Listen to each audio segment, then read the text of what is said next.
বর্তমান সময়ে আমি আপনি জনগণ, আমরা সবাই, সাধারণ জনগণ থেকে শুরু করে উচ্চ লেভেলের জনগণ সবাই অনেকটা কষ্টে আছি আমরা শুধু এই কাঠ মিটারের জন্য।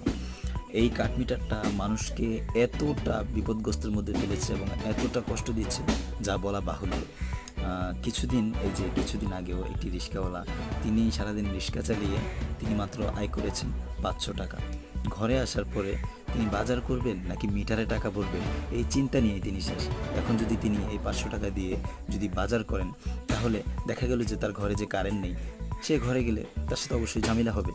তো আমি বলতে চাচ্ছি, এটা আমাদের যে পূর্বের যে মিটারটা ছিল, সেই মিটারটা আমাদেরকে আপনারা ফিরিয়ে দিন। অর্থাৎ ঊর্ধ্ব ধরনের যারা এখন দায়িত্ববানে আছেন, তারা অবশ্যই এই বিষয়টা অবগত থাকবেন এবং এই বিষয়টায় আপনারা চিন্তাভাবনা করে আমাদের আগের মিটার ফিরিয়ে দিন। আর না হয় বর্তমানে যে কাঠ